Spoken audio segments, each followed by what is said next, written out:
प्रधानमंत्री नरेंद्र मोदी की खासियत है कि वो आधुनिकता और विकास के साथ साथ भारत की परंपरा और सनातन को एक साथ लेकर चलते हैं। पीएम मोदी भारत की सनातन संस्कृति को नए तरीके से दुनिया को दिखा रहे हैं। सबसे बड़ी बात यह है कि यह सब करने के दौरान पीएम मोदी ये नहीं सोचते कि विपक्ष क्या कहेगा या हिंदुत्व का एजेंडा चलाने वाली थ्योरी पेश की जाएगी। उनको नहीं फर्क पड़ता भाई, मैं हूं हिंदू तो हूं हिंदू, इसमें छुपाना क्या है। वो डंके की चोट पर करते हैं काम, और पीएम मोदी डंके की चोट पर सनातन के लिए काम कर रहे हैं। जब सनातन को विकास के साथ जोड़ा जाता है तो जो तस्वीर सामने आती है वो हैरान कर देती है। चाहे केदारनाथ हो, सोमनाथ हो, फिर काशी विश्वनाथ कॉरिडोर हो, महाकाल कॉरिडोर हो, इन सारे तीर्थों का पीएम मोदी ने कायाकल्प कर दिया और डंके की चोट पे किया। अच्छा, उससे फायदा सिर्फ हिंदुओं का नहीं हुआ, उस पूरे इलाके में हिंदू मुसलमान सिख ईसाई जो सब बम बम हो रखा है, इतना टूरिज्म वहां बढ़ गया। तीर्थों को देश और प्रदेश के विकास से जोड़ दिया, और अब तो देश की सुरक्षा और आस्था का मेल भी दिख रहा है।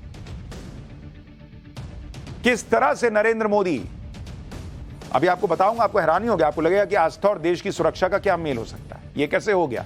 तो पहले आप ये तस्वीरें देखिए जो स्क्रीन पर आ रही हैं। ये तस्वीरें हैं पवित्र अमरनाथ गुफा तक बने सड़क मार्ग की। जी हां बॉस, अमरनाथ की पवित्र गुफा तक अब गाड़ियां जा सकती हैं, यानी अब कार से अमरनाथ तक जा सकेंगे। और यह कारनामा किया है बॉर्डर रोड ऑर्गेनाइजेशन यानी बीआरओ ने। सोचिए, अमरनाथ गुफा तक गाड़ियां जा सकेंगी, इससे सुरक्षा व्यवस्था में कितनी आसानी हो जाएगी।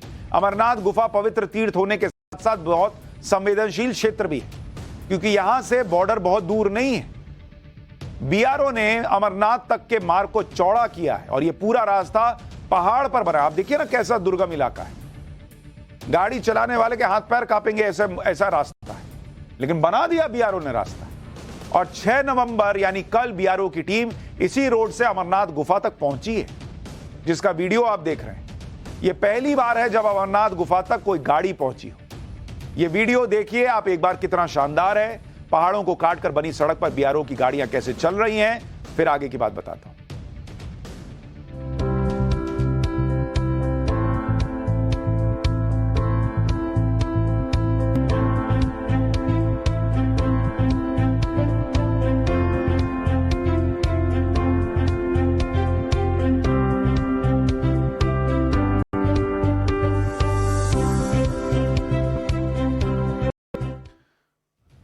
अमरनाथ यात्रा बड़ी कठिन और मुश्किल यात्रा मानी जाती है। यात्रियों को पैदल या खच्चर पर बैठकर यात्रा करनी पड़ती थी। ये देखिए पहले कैसे लोग जाते थे, पैदल जाते थे या फिर हेलीकॉप्टर के जरिए गुफा तक पहुंचते थे। सड़क मार्ग से कोई गाड़ी अमरनाथ गुफा तक पहुंच ही नहीं पाती थी। लेकिन बॉर्डर रोड ऑर्गेनाइजेशन की मेहनत की वजह से अब गाड़ियां सीधे अमरनाथ गुफा तक जा सकेंगी, जिससे अमरनाथ यात्रा में लगने वाला समय बहुत कम हो जाएगा। हालांकि अभी यह साफ नहीं है कि इस मार्ग को श्रद्धालुओं के लिए कब से खोला जाएगा, लेकिन जो सड़क अमरनाथ गुफा तक चौड़ी की गई है वो अचानक से नहीं हुई। उसके पीछे चरणबद्ध योजना बनाकर काम किया गया। अमरनाथ गुफा तक सड़क को चौड़ा करने का काम बीआरओ के प्रोजेक्ट बीकन के तहत किया गया। प्रोजेक्ट बीकन 1960 में शुरू हुआ था और बीआरओ का सबसे पुराना प्रोजेक्ट है। प्रोजेक्ट बीकन के तहत बीआरओ कश्मीर के महत्वपूर्ण और सेंसिटिव जगहों पर रोड इंफ्रास्ट्रक्चर तैयार करना और मेंटेन करने का काम करता है। इसी प्रोजेक्ट के तहत बीआरओ अमरनाथ गुफा तक सड़क मार्ग को चौड़ा किया, और यह स्टेप वाइज किया गया।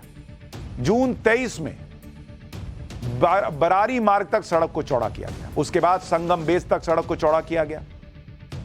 फिर संगम बेस से संगम टॉप तक सड़क चौड़ी की गई। संगम टॉप से अमरनाथ लोअर गुफा तक सड़क को चौड़ा किया गया। लोअर गुफा से पवित्र गुफा तक सड़क चौड़ी की गई। यह सब करने के लिए भारी मशीनरी को वहां पहुंचाया गया, जिसके लिए चिनूक हेलीकॉप्टर की मदद ली गई। जब आपको ये भी तस्वीरें देख रहे हैं आप, तो आपके मन में आ रहा होगा कि भाई अमरनाथ तक जो सड़क बीआरओ ने चौड़ी की है उस पर गाड़ियों के जरिए अमरनाथ तक पहुंचा जा सकेगा, तो वो सड़क कहां से शुरू हो रही है और अमरनाथ गुफा तक इसमें कितने पड़ाव होंगे। दरअसल सड़क मार्ग की शुरुआत कश्मीर के गांदरबल जिले के बालटाल से होती है, और अमरनाथ यात्रा के लिए बालटाल बेस कैंप भी है। बालटाल से 2 किलोमीटर दूर दोमली पड़ता है। दोमली से बरारी पहुंचते ही, जिसकी करीब 5 किलोमीटर की दूरी है। बरारी से 4 किलोमीटर दूर संगम बेस है। यहां से संगम टॉप होते हुए अमरनाथ गुफा तक पहुंचते हैं। बालटाल से अमरनाथ गुफा की दूरी 14 किलोमीटर की। इस सड़क के चौड़ा हो जाने से अमरनाथ यात्रा में लगने वाला समय बहुत कम हो जाएगा। अभी अमरनाथ यात्रा में 12 घंटे से ज्यादा का समय लगता है, जबकि उम्मीद है कि यह समय घटकर आधा रह जाएगा, 5 से 6 घंटे। प्रधानमंत्री मोदी का विजन जमीन पर उतर रहा है और बॉर्डर सिक्योरिटी मजबूत हो रही है, लेकिन इससे भी कुछ लोगों के पेट में दर्द हो रहा है। जम्मू कश्मीर में महबूबा मुफ्ती की पार्टी पीडीपी अमरनाथ गुफा तक सड़क बनने का विरोध कर रही है। पीडीपी क्या कह रही है वो देखिए। महबूबा मुफ्ती की पार्टी का कहना है कि अमरनाथ गुफा तक सड़क मार्ग तबाही और हिंदुओं के खिलाफ सबसे बड़ा अपराध है। हिंदू धर्म में हम अपने आप को प्रकृति से समाहित कर देते हैं, यही वजह है कि हमारे पवित्र स्थल हिमालय की गोद में। राजनीतिक लाभ के लिए धार्मिक स्थलों को पिकनिक स्पॉट में बदलना निंदनीय है। इनको हिंदुओं की बहुत चिंता हो रही है कि पिकनिक स्पॉट बन जाएगा, मतलब वहां पैदल और खच्चर से जाएगा आदमी तो वहां पूजा करेगा, और सड़क से आसानी से चला जाएगा तो पिकनिक स्पॉट बन जाएगा। पीएम मोदी के विजन का नतीजा है कि आज बॉर्डर पर तेजी से इंफ्रास्ट्रक्चर डेवलप हो रहा है, और यह हवाई बात नहीं है। आपको आंकड़े बताता हूं। पिछले 3 साल में बॉर्डर रोड ऑर्गेनाइजेशन ने चीन बॉर्डर पर 60% सड़कें बनाई। 60%। चीन जो इतना उछलता है उसकी वजह यही है ना, उसको दिक्कत लग रही है कि भाई ये तो वो लोग हुआ करते थे पिछली सरकारों में कि वहां बनाएंगे, काम करेंगे, इंफ्रास्ट्रक्चर बनाएंगे तो चीन नाराज हो जाएगा, दिक्कत हो सकती है। यहां मोदी सरकार ठोक के सड़क बना रही है। पिछले 3 साल में बीआरओ ने कुल 2445 किलोमीटर सड़कें बनाई। जम्मू कश्मीर में पिछले 3 साल में 443 किलोमीटर सड़क बनी। 2022-23 में बॉर्डर पर सड़कों के रखरखाव पर बीआरओ ने 846 करोड़ रुपए खर्च किए, जो कि 2021-22 की तुलना में करीब 100 करोड़ ज्यादा है। देश में पिछले 5 साल में बॉर्डर एरिया में 6000 किलोमीटर सड़कें बनी। इसमें से 2100 किलोमीटर सड़कें सिर्फ चीन के 7 बॉर्डर पर बनाई गई। अरुणाचल प्रदेश में 1800 किलोमीटर लंबे फ्रंटियर हाईवे का काम शुरू हो चुका है। नॉर्थ ईस्ट में चीन बॉर्डर पर रेलवे इंफ्रास्ट्रक्चर पर भी काम चल रहा है, यानी बॉर्डर पर सड़कें हों या फिर रेलवे नेटवर्क बनाना या फिर सैनिकों के लिए ऑल वेदर शेल्टर होम बनाना। पीएम मोदी का ध्यान सब पर है और इन सारे पहलुओं पर तेजी से काम हो रहा है। तभी ना आज भारत चीन की आंखों में आंखें डालकर जवाब देता है।